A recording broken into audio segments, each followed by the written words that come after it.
ಕೊರಟಗೆರೆ ತಾಲೂಕಿನ ಸಿದ್ದರಬೆಟ್ಟ ಶ್ರೀಮಠದಲ್ಲಿ 20ನೇ ವಾರ್ಷಿಕೋತ್ಸವ ಹಾಗೂ ಜನಜಾಗೃತಿ ಧರ್ಮ ಸಮಾರಂಭ ಅದ್ದೂರಿಯಾಗಿ ನಡೆಯಿತು. ಬಾಳೆಹೊನ್ನೂರಿನ ಶ್ರೀ ರಂಭಾಪುರಿ ಜಗದ್ಗುರು ಡಾ ವೀರ ಸೋಮೇಶ್ವರ ಶಿವಾಚಾರ್ಯ ಮಹಾಸ್ವಾಮೀಜಿ ಧರ್ಮವೇ ಬದುಕಿನ ವಿಕಾಸಕ್ಕೆ ಅಡಿಪಾಯ ಎಂದು ಸಂದೇಶ ನೀಡಿದರು. ಉಚಿತ ಸಾಮೂಹಿಕ ವಿವಾಹ, ಪುಸ್ತಕ ದಾಸೋಹ, ಗಿಡಗಳ ವಿತರಣೆ ಸೇರಿದಂತೆ ಹಲವು ಸಮಾಜಮುಖಿ ಕಾರ್ಯಕ್ರಮಗಳು ಗಮನ ಸೆಳೆದವು.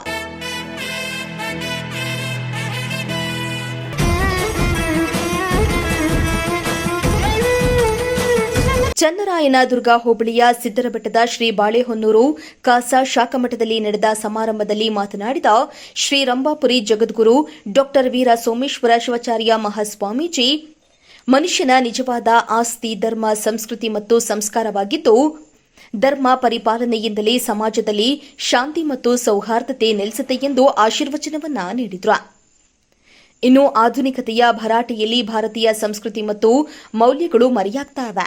ಉಡುಗೆ ವ್ಯಕ್ತಿತ್ವವನ್ನ ಬದಲಾಯಿಸಬಹುದು, ಆದರೆ ಸಂಸ್ಕಾರ ಮತ್ತು ಸರಳತೆಯೇ ಬದುಕನ್ನ ಶ್ರೀಮಂತಗೊಳಿಸುತ್ತೆ ಎಂದು ತಿಳಿಸಿದರು. ಇನ್ನು ಸಮಾಜಮುಖಿ ಕಾರ್ಯಗಳ ಮೂಲಕ ಸಿದ್ದರಬೆಟ್ಟ ಶ್ರೀಮಠ ಜನರ ವಿಶ್ವಾಸವನ್ನ ಗಳಿಸಿರುವುದು ಪ್ರಶಂಸಿಸಿದರು.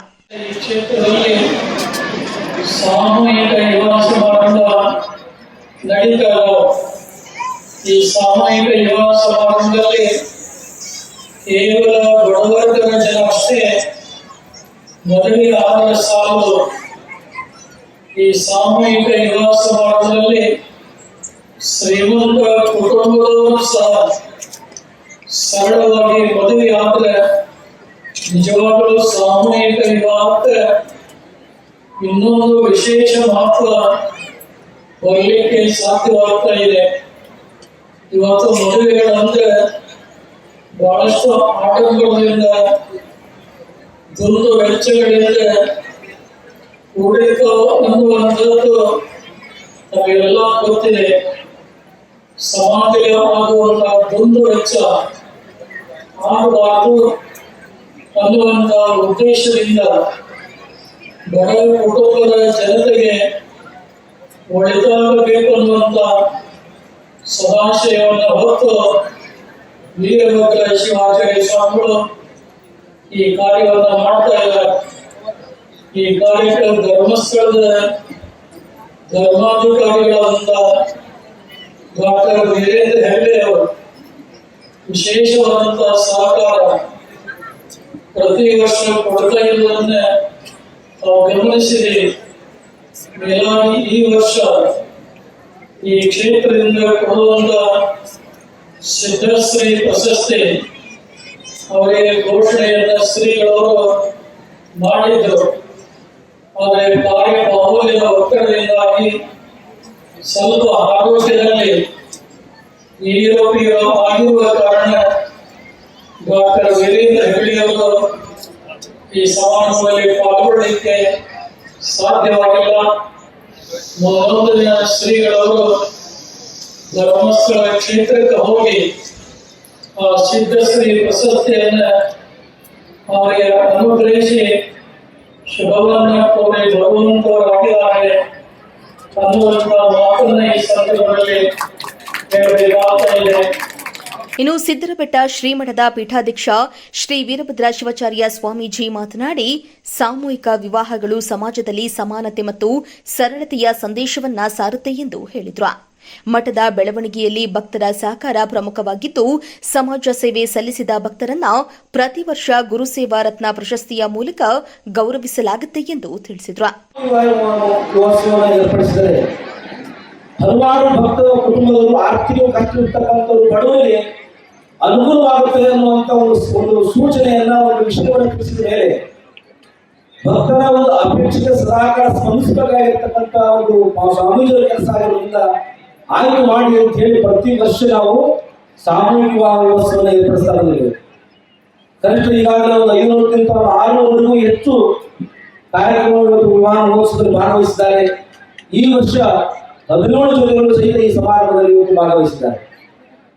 ಆಶ್ಚರ್ಯದಿಂದ ನೀವು ನಂಬಿರ್ಬೋದು, ಈ ಎಲ್ಲ 600 ಮದುವೆಗಳಲ್ಲಿ ಎಷ್ಟೋ ಜನರು ತಂದೆ ತಾಯಿ ಇಲ್ಲಂತವರು ಸಹಿತ ಮದುವೆ ಆಗಿದ್ದಾರೆ, ಅಂಗವಿಕಲರು ಮದುವೆ ಆಗಿದ್ದಾರೆ. ಈ ವರ್ಷ ಇಬ್ಬರು ದಂಪತಿಗಳು ಇಬ್ಬರಿಗೂ ಸಹಿತ ಮಾತು ಬರೋದಿಲ್ಲ. ಆದ್ರೆ ಇಬ್ಬರು ಸಹಿತ ಇವತ್ತು ಈ ಸಾಮೂಹಿಕ ವಿವಾಹದಲ್ಲಿ ಪಾಲ್ಗೊಂಡು ಭಗವಂತನ ಹುಡುಕ ಮಾತಾಡಿಕೊಂಡಿಲ್ಲ. ಆದ್ರೆ ಈ ಗುರುಗಳ ಆಶೀರ್ವಾದ, ಎಲ್ಲ ಭಕ್ತರ ಆಶೀರ್ವಾದ ಅವರೇ ಮುಂದೆ ನಮ್ಮ ಜೀವನ ಸುಖವಾಗಬಹುದು ಅನ್ನುವಂತ ಕಾರಣಕ್ಕಾಗಿ ಅವರು ಸಹಿತ ಈ ಮದುವೆಯಲ್ಲಿ ಇವತ್ತು ಇಬ್ಬರು ದಂಪತಿಗಳು ಸಹಿತ ಇವತ್ತು ಆಗಮಿಸಿದ್ದಾರೆ. ಈ ಎಲ್ಲ ಮಾತುಗಳು ಯಾಕೆ ತಿಳಿಸಲಿಕ್ಕೆ ಇಚ್ಛೆ ಪಡ್ತೀವಿ ಅಂತ ಹೇಳಿದ್ರೆ, ಸಾಮೂಹಿಕ ವಿವಾಹ ಮಹೋತ್ಸವ ಅನ್ನುವಂಥದ್ದು ತಾಚಾರ ಮನೋಭಾವ ಇಟ್ಕೊಳ್ಬಾರ್ದು. ಇವೆಲ್ಲರೂ ಪ್ರತಿಯೊಬ್ಬರು ಸಹ ಎಷ್ಟೇ ಶ್ರೀಮಂತರಿರ್ಬೋದು, ಬಡವರಿರ್ಬೋದು, ಯಾವುದೇ ಜಾತಿ ಭೇದವಿಲ್ಲದ ಸಮಾನವಾಗಿ ಕುಂದಿರಿಸಿ ಇಷ್ಟೆಲ್ಲ ಜಗತ್ತುಗಳಾದ ಎಲ್ಲ ಪೂಜೆಯನ್ನು ಬರಮಾಡಿಕೊಂಡು ಎಲ್ಲ ಗಣ್ಯವಸ್ತರು ಬರಮಾಡಿಕೊಂಡು ಆಶೀರ್ವಾದ ಮಾಡ್ತಕ್ಕಂಥ ಮೂಲ ಆಶೆ ಅಂದ್ರೆ ಅವರ ದಾಂಪತ್ಯ ಜೀವನ ಸುಖವಾಗಬೇಕು ಅನ್ನುವಂಥದ್ದು ಮೂಲ ಕಾರಣ ಇದೆ. ಇವತ್ತೆಲ್ಲ ಏನಾಗ್ತಾ ಇದೆ, ದಾಂಪತ್ಯ ಜೀವನ ಒಂದು ಕಾಲದಲ್ಲಿ 100 ವರ್ಷ ಆದರೂ ಏನೇ ಕಷ್ಟವಾದರೂ ದಾಂಪತ್ಯ ಜೀವನ ಮುಂದೆ ಹೋಗ್ತಾ ಇರಲಿಲ್ಲ. ಆದರೆ ಜೀವನ ಅಥವಾ ಮನಸ್ಥಿತಿ ಸಂಕುಚಿತವಾಗಿ ಬರೀ ಮದುವೆ ಆದ 1 ತಿಂಗಳಿಗೆ ಡೈವರ್ಸ್ ಹೋಗಿರ್ತಕ್ಕಂಥ ಘಟನೆಯನ್ನು ನಾವೆಲ್ಲ ನೋಡ್ತಾ ಇದ್ದೇವೆ. ಇಂಥ ಸಂದರ್ಭದಲ್ಲಿ ದಾಂಪತ್ಯ ಜೀವನ ಗಟ್ಟಿಗೊಳ್ಳಬೇಕಾದ್ರೆ ಏನೇ ಕಷ್ಟ ಸುಖ ಬಂದರೂ ಸಹಿತ ನಾವು ಅನ್ಯೋನ್ಯವಾಗಿರ್ತೇವೆ. ನಿನ್ನ ಕಷ್ಟದಲ್ಲಿ ನಾನು ಇರ್ತೇನೆ, ನನ್ನ ಕಷ್ಟ ನೀನೇ ಇರಬೇಕು ಅನ್ನುವಂಥ ಮನೋಭಾವನೆ ದಾಂಪತ್ಯ ಜೀವನ ಭಾರತೀಯ ಸಂಸ್ಕೃತಿ ಏನು ಗೃಹಸ್ಥಾಸ್ತ್ರಕ್ಕೆ ಗೌರವ ಇತ್ತು, ಇವತ್ತು ಗೌರವ ನಶಿಸ್ತಾ ಹೋಗ್ತಾ ಇದೆ. ಡೈವರ್ಸ್ ಅನ್ನುವಂಥದ್ದು ಬಹಳಷ್ಟು ಸರಳವಾಗಿ ತಿಳ್ಕೊಳ್ತಾರೆ. ಇವತ್ತು ನಮ್ಮ ತುಮಕೂರಿನ ಒಬ್ಬ ಜಿಲ್ಲಾಧಿಕಾರಿ ಜಿಲ್ಲಾಧಿಕಾರಿ ಮಾತು ಕೊಟ್ಟು ಡೈವರ್ಸ್ ಕೇಸ್ಗೋಸ್ಕರವಾಗಿ ತುಮಕೂರು ಜಿಲ್ಲೆಯಲ್ಲಿ ಹೆಚ್ಚು ಕೇಸ್ ಆಗಿದ್ದರಿಂದ ಡೈವರ್ಸ್ ಒದುಕೊಟ್ಟು ಮಾಡಿದ್ದೀವಿ ಅನ್ನೋದು ಮಾತಾಡಿದರು. ಎಷ್ಟು ನೋವಿನ ಸಂಗತಿ ಇದು. ನಮ್ಮ ದೇಶದಲ್ಲಿ ನಾವು ದಂಪತಿಗಳನ್ನು ಆಡಬೇಕಾದ್ರೆ ಸಾಕ್ಷಾತ್ ಶಿವ ಪಾರ್ವತಿ ಅನ್ನುವಂಥ ಭಾವನೆ ಇಟ್ಕೊಂಡು ಅವ್ರಿಗೆ ಆಹಾರವನ್ನು ಹಾಕಿ ಪೂಜೆ ಮಾಡಿ ಶಾಸ್ತ್ರೋಕ್ತ ಆರತಿಯನ್ನು ಮಾಡಿ ಅವ್ರಿಗೆ ಆಶೀರ್ವದಿಸುವಂತ ಪರಂಪರೆ ಇತ್ತಲ್ಲ, ಇವತ್ತು ಅದು ನಶಿಸ್ತಾ ಹೋಗ್ತಾ ಇದೆ.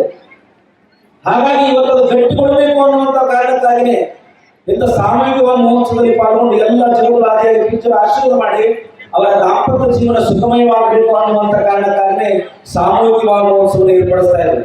ನಾನು ಪ್ರತಿ ವರ್ಷವೂ ಪ್ರತಿ ಸಂದರ್ಭದಲ್ಲಿ ಕೂಡ ಹೇಳ್ತೇನೆ, ಪೂಜ್ಯ ವೀರಭದ್ರ ಶಿವಾಚಾರ್ಯ ಮಹಾಸ್ವಾಮೀಜಿಯವರು ಮಠವನ್ನು ಕಟ್ಟುವಂತ ಕೆಲಸವನ್ನು ಮಾಡಿದರೆ, ಒಳ್ಳೆ ಮನಸ್ಸನ್ನು ಕಟ್ಟುವಂತ ಕೆಲಸವನ್ನು ಮಾಡಿದ್ದಾರೆ ಅಂತ ಹೇಳಿ ಪ್ರತಿ ಸಂದರ್ಭದಲ್ಲಿ ಕೂಡ ನಾನು ಹೇಳ್ತೇನೆ. ಅಂದರೆ ಪೂಜ್ಯ ವೀರಭದ್ರ ಶಿವಾಚಾರ್ಯ ಮಹಾಸ್ವಾಮೀಜಿಯವ್ರನ್ನ ಪೂಜ್ಯ ಬಾಳವಣ್ಣವರ ಜಗದ್ಗುರು ಅಂತಃಕರಣ ತುಂಬಿ ಸಂಪೂರ್ಣ ಆಶೀರ್ವಾದವನ್ನು ಮಾಡಿ ಈ ಸಿದ್ಧರ ಬೆಟ್ಟದ ಬರದ ನಾಡು ನಾವಂತೀವಿ, ಸಿದ್ಧರ ನಾಡು ತಪ್ಪನಾಡು ಅಂತ ಹೇಳಿದ್ರು ಕೂಡ ನಮ್ಮ ಜಿಲ್ಲೆ ಒಳಗಡೆ ಕೊರಟಗೆರೆ ಭಾಗ ಅಂತೇಳಿ ಒಂದು ಬರಗಾಲದ ಪ್ರದೇಶ ಅಂತೇಳಿ ಗುಡಿಗಾಡು ಪ್ರದೇಶ, ಆ ಭಾಗಕ್ಕೆ ಬಂದು ಏನಿಲ್ಲದೆ ಖಾಲಿ ಕೈಲಿ ಜೋಡೆ ತಗೊಂಡು ಬಂದು 20 ವರ್ಷದಲ್ಲಿ ರಾಜ್ಯ ಅಂತಾರಾಜ್ಯದಲ್ಲಿ ಕೂಡ ಇವತ್ತು ಸಿದ್ಧರ ಬೆಟ್ಟದ ಪ್ರಖ್ಯಾತಿ ಪಡೆದಿದೆ ಅಂತ ಹೇಳಿದ್ರೆ ಪೂಜ್ಯ ವೀರಭದ್ರ ಶಿವಾಚಾರ್ಯ ಮಹಾಸ್ವಾಮೀಜಿಯವರ ಕರ್ತೃತ್ವ ಶಕ್ತಿ ಅಂತ ಹೇಳಿದ್ರೆ ತಪ್ಪಾಗಲಿಕ್ಕಿಲ್ಲ ಅಂತ ನಾನಲ್ಲಿ ಕೂಡ ಭಾವಿಸ್ತೇನೆ. ಜಾತ್ರೆ ಹಿತವಾಗಿ ವರ್ಣರಹಿತವಾಗಿ ಎಲ್ಲರೂ ನಮ್ಮವರು ಅನ್ನುವಂಥ ಭಾವನೆಗಳಲ್ಲಿ ಇವತ್ತು ಎಲ್ಲ ಹಗಲು ರಾತ್ರಿ ಅಹರ್ನಿಶಿ ಇವತ್ತು ನಾಡಿನ ಉದ್ದಕ್ಕೂ ಕೂಡ ಸಂಚಾರವನ್ನು ಮಾಡಿ ಒಂದು ಒಳ್ಳೆ ತಪೋಕ್ಷೇತ್ರಕ್ಕೆ ಒಂದು ಮೆರಗನ್ನು ಕೊಟ್ಟಿದ್ದಾರೆ. ಪೂಜ್ಯ ಜಗದ್ಗುರುಗಳ ಆಶೀರ್ವಾದ ಸದಾಕಾಲ ಅವರ ಮೇಲೆ ಇರುತ್ತೆ ಅಂತೇಳಿ ಇವತ್ತು ಭಾವಿಸಿ ಇವತ್ತೇನು ಪ್ರತಿ ವರ್ಷ ಸುಮಾರು 600-700 ಜನಗಳ ಒಂದು ಜೋಡಿಗೆ ಸಾಮೂಹಿಕ ಮದುವೆಗಳನ್ನು ಮಾಡಿದ್ದಾರೆ. ಇವತ್ತು ನಾವು ನೋಡ್ತಾ ಇದ್ವಿ ಅನೇಕರು ಮದುವೆಗಳಿಗೆ 2 ಕೋಟಿ 3 ಕೋಟಿ ಖರ್ಚು ಮಾಡಿ 1 ವಾರ ಮದುವೆ ಮಾಡ್ತಾರೆ, ಕೊನೆ ತಿಂಗಳಲ್ಲಿ ಡೈವರ್ಸ್ ಅರ್ಜಿ ಹಾಕುವಂತ ಪರಿಸ್ಥಿತಿ ಬಂದಿದೆ. ಬಹುಶಃ ನಾವು ಕಂಡಂಗೆ ಏನು ಸಿದ್ಧರ ಬೆಟ್ಟದಲ್ಲಿ ಸಾಮೂಹಿಕ ಮದುವೆಗಳಲ್ಲಿ ದಾಂಪತ್ಯಕ ಜೀವನಕ್ಕೆ ಪಾದಾರ್ಪಣೆ ಮಾಡಿದರೆ ಒಂದು ಕೂಡ ಡೈವರ್ಸ್ ಕೇಸ್ ಆಗಿಲ್ಲ ಅನ್ನುವಂಥದ್ದು ಹೆಮ್ಮೆಯ ವಿಚಾರ. ಯಾಕೆ ಅಂತ ಹೇಳಿದ್ರೆ ಇವತ್ತು ಇಷ್ಟು ಜನ ಪೂಜ್ಯರು ಮಹಾಸನ್ನಿಧವರ ಜಗದ್ಗುರುಗಳ ಆಶೀರ್ವಾದ ಬೇಕು ಅಂದ್ರೆ ಇವತ್ತು ಚಿಕ್ಕಮಗಳೂರು ನೋಡ್ಕೊಂಡು ಹೋಗ್ಬೇಕು. ಇವತ್ತು ಮಹಾಸನ್ನಿಧಿಯವರು ಬಂದು ಇವತ್ತು ಆಶೀರ್ವಾದವನ್ನು ಮಾಡ್ತಾ ಇದ್ದಾರೆ ಅಂತ ಹೇಳಿದ್ರೆ ನಾವೆಲ್ಲರೂ ಕೂಡ ನೀವೆಲ್ಲರೂ ಯಾವುದೋ ಜನ್ಮದಲ್ಲಿ ಪುಣ್ಯವನ್ನು ಮಾಡಿದ್ದೀವಿ ಅಂತಿಲ್ಲ. ಅದಕ್ಕೆ ಹೇಳ್ತಾರೆ ನಗರೋಧಿಕಂ ತತ್ವ ನಗರೋಧಿಕಂ ತಪ ಗುರುವರ ಪರತರಂ ನಾಸ್ತಿ ತಸ್ಮೈ ಶ್ರೀ ಗುರವೇ ನಮಃ ಅಂತ ಹೇಳ್ತಾರೆ. ಗುರುವಿಲ್ಲದೆ ಯಜ್ಞ ಯಾಗ ತಪಸ್ಸು ಯಾವುದೂ ಕೂಡ ಇಲ್ಲ. ಗುರುವಿನ ಸಾಕ್ಷಾತ್ಕಾರ ಆಗ್ಬೇಕಾಗ್ತದೆ. ಇವತ್ತೇನು ಅನೇಕ ಭಾಗದಲ್ಲಿ ಇವತ್ತು ಈ ಭಾಗದಲ್ಲಿ ಮಳೆ ಇಲ್ಲದ ಸಂದರ್ಭಗಳಲ್ಲಿ ಜಾನುವಾರುಗಳಿಗೆ ಕುಡಿಯುವಂತೆ ನೀರಿನ ಸಂದರ್ಭಗಳೆಲ್ಲ ರೈತರ ಅನುಕೂಲಕ್ಕೆ ಸುಮಾರು 10-ಹಲವಾರು ಕೆರೆಗಳಿಗೆ ಹೂಳೆತ್ತುವಂತ ಕಾಯಕಕ್ಕೆ ಒಂದು ಚಾಲನೆ ಕೊಟ್ಟಂತ ಹೆಗ್ಗಳಿಕೆ ಪರಮ ಪೂಜ್ಯ ವೀರಭದ್ರ ಶಿವಾಚಾರ್ಯ ಮಹಾಸ್ವಾಮೀಜಿಯವರ ಸಂದರ್ಭ ಎಲ್ಲರೂ ತುಳಿತಾ ಇದೆ. ಜಿಲ್ಲೆ ಒಳಗಡೆ ತಾಲೂಕು ಏನಾದರೂ ಒಂದು ಆರ್ತನಾದ ಇದೆ, ಒಂದು ಕೂಗಿದೆ ಅಂತ ಹೇಳಿದ್ರೆ ಮೊದಲನೇ ಧ್ವನಿಯಾಗಿ ನಿಲ್ತಕ್ಕಂಥದ್ದು ಪೂಜ್ಯ ವೀರಭದ್ರ ಶಿವಾಚಾರ್ಯ ಮಹಾಸ್ವಾಮೀಜಿಯವರು ಅಂತ ಹೇಳಲಿಕ್ಕೆ ನಾವು ಇಷ್ಟಪಡ್ತೇವೆ. ಇನ್ನು ತುಮಕೂರು ನಗರದ ಶಾಸಕ ಜ್ಯೋತಿ ಗಣೇಶ್ ಮಾತನಾಡಿ, ಸಿದ್ದರಬೆಟ್ಟ ಶ್ರೀಮಠದ 20ನೇ ವರ್ಷದ ವಾರ್ಷಿಕೋತ್ಸವ ಐತಿಹಾಸಿಕ ಘಟ್ಟವಾಗಿದೆ. ಇಲ್ಲಿನ ಪರಿಸರ, ಔಷಧೀಯ ಸಸ್ಯ ಸಂಪತ್ತು ಹಾಗೂ ಶ್ರೀಗಳ ಪರಿಸರ ಸ್ನೇಹಿ ಮತ್ತು ಜನಪರ ಕಾರ್ಯಗಳಿಗೆ ತಮ್ಮ ಬೆಂಬಲ ಸದಾ ಮುಂದುವರಿಯಲಿದೆ ಎಂದು ಹೇಳಿದರು. 20 ವರ್ಷದಿಂದ ಶ್ರೀ ಕ್ಷೇತ್ರ ಸಿದ್ದರಬೆಟ್ಟದಲ್ಲಿ ಬಾಳೆಹೊನ್ನೂರಿನ ಈ ಒಂದು ಕಾಸಾಮಠದಲ್ಲಿ ಶ್ರೀ ಜಗದ್ಗುರು ರೇಣುಕಾಚಾರ್ಯರ ಮತ್ತು ಬಸವೇಶ್ವರರ ಜಯಂತ್ಯೋತ್ಸವ ಜೊತೆಗೆ ಸಾಮೂಹಿಕ ವಿವಾಹಗಳ ಮತ್ತು ಜನಜಾಗೃತಿ ಧರ್ಮದ ಒಂದು ಸಮಾರಂಭವನ್ನ ಪ್ರತಿ ವರ್ಷವೂ ಕೂಡ ಮಾಡ್ಕೊಂಡ್ ಬಂದಿದ್ದೀವಿ. ನಾವು ಕೂಡ ಹಲವಾರು ವರ್ಷ ಮಾಡ್ಕೊಂಡ್ ಬಂದಿದ್ದೀವಿ.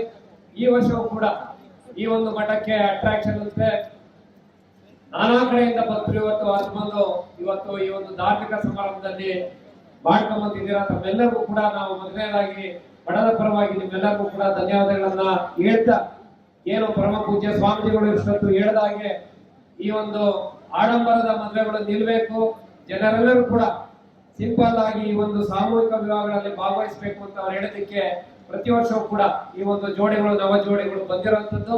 ಈ ಒಂದು ಸಿದ್ಧರ ಕ್ಷೇತ್ರ, ಈ ಕ್ಷೇತ್ರದಲ್ಲಿ ಇರುವಂತಹ ಪ್ರತಿ ಒಂದು ವಸ್ತುಗೂ ಕೂಡ ಬೆಲೆ ಇದೆ. ಇಲ್ಲಿರುವಂತಹ ಪ್ರತಿ ಒಂದು ಗಿಡಮೂಲಿಕೆ ಕೂಡ ಅದರಾದಂತಹ ಒಂದು ಆಯುರ್ವೇದದ ಒಂದು ಬೆಲೆ ಇದೆ, ಗುಣ ಇದೆ. ಆದ್ರಿಂದ ಈ ಸಿದ್ದರ ಬೆಟ್ಟದ ಕ್ಷೇತ್ರಕ್ಕೆ ಬಂದವರು ಎಲ್ಲರೂ ಕೂಡ ಪುಣ್ಯವಂತರು ಅಂತ ಈ ಸಂದರ್ಭದಲ್ಲಿ ಹೇಳ್ತಾ, ಇಂದಿನೂ ಕೂಡ ಈ ಮಠ ಶುರುವಾದಾಗಿಂದಲೂ ಕೂಡ ನಮ್ಮ ಇಂದಿನ ದಿವಂಗತ ಮಾಜಿ ಶಾಸಕರು, ನಮ್ಮೆಲ್ಲರಿಗೂ ಕೂಡ ಗುರುಗಳಾದಂತ ಶ್ರೀ ವೀರಭದ್ರ ಸಾಹೇಬರ ಒಂದು ನೇತೃತ್ವದಲ್ಲಿ ನಮ್ಮ ತಂದೆಯವರಾದಂತ GS ಬಸವರಾಜ್ ಅವರು ಕೂಡ ಅವರ ಜೊತೆಗೂಡಿ ಇಲ್ಲಿ ಮಠಕ್ಕೆ ಹಿಂದಿನೂ ಕೂಡ ನಡ್ಕೊಂಡ್ ಬಂದಿದ್ದಾರೆ. ನಾವು ಕೂಡ ಆ ಒಂದು ಮಾರ್ಗದಲ್ಲಿ ಪರಮ ಪೂಜ್ಯ ಸ್ವಾಮೀಜಿಗಳವರ ಒಂದು ಯಾವುದೇ ಒಂದು ಜನಪರವಾದಂತಹ ಕಾರ್ಯಕ್ರಮ,